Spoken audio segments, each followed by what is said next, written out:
Okay, magandang araw. So ngayon ituloy natin tong ginagawa ko na Brodo na naman. So Bluetooth speaker. Ayan. So, ang pinaka-issue talaga nito battery.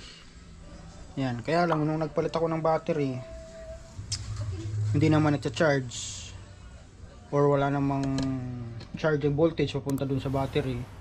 So kapag nalobat yung battery, so wala na siyang backup, hindi mo na siya makakargahan. Ito siya guys, oh. So, ginawa ko na to kagabi.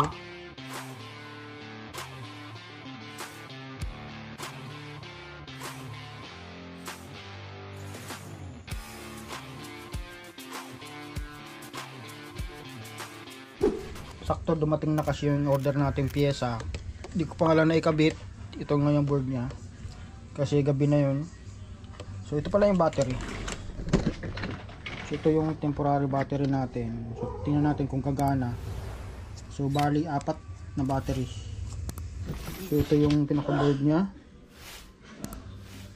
Ito yung pinaka-regulator. So, part number yan ay CS5090EA.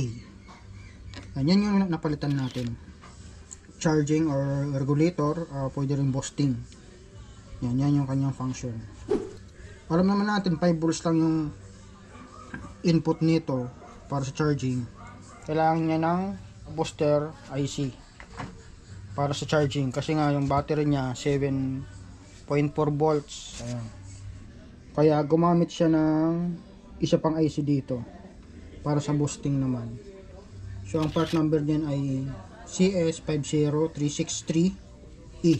Isa siyang step up DC to DC converter. So nagbo-boost siya hanggang 16 volts. Ayan. So high efficiency niya ay 2.5 hanggang 15 volts. Ang output charging niya ay kaya ng hanggang 16 volts. Nagpa-capacitor nga dito, nakapasta na lang pala. Yung masagi ko nalaglag na nga lang. Kapasta na lang pala to. Masagi ko kalas na. End of flashback. Pinalitan na lang natin ng electrolytic capacitor na yung mga dati pa. Okay? So testing natin. So dapat nito yung charging indicator niya dapat mag-steady siya, ilaw, hindi siya nagbi-blink. Kasi pag nag-blink yan, ibig sabihin hindi yan siya nagcha-charge. Ayun yung abangan natin para malaman natin kung okay na yung proseso ng pag-charging. Okay? So ikabit ko muna.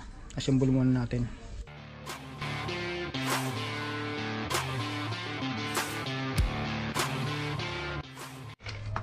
Okay. Yan, na-assemble natin at lagyan natin yung battery. So ito mayroon pa tong karga guys. May karga pa yan. Try natin kung mag-on na siya. Dapat mag-on na yan. Automatic. Yan. Power on natin. Ayun. Power on. Bluetooth mode. Yun. Swak. Na nagkarwas pa. Ano ba yan? Okay, abangan natin yung pang-charging niya. Okay, susubukan natin sa charging kung gumagana. Dapat iilaw yung indicator ng steady pag nag-charge. Ayun. Ayan o. Perfect. Ayan. Okay na. Nakakarga na yan.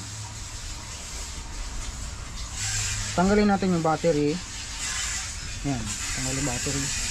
Sukatan natin kung ilang volts yung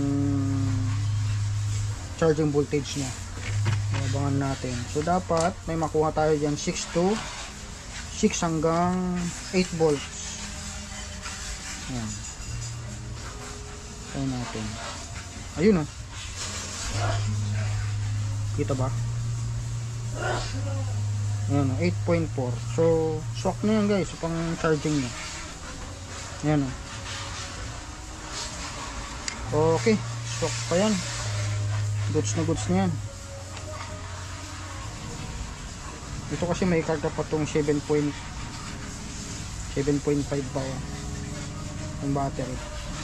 Okay. Power on. Bluetooth mode.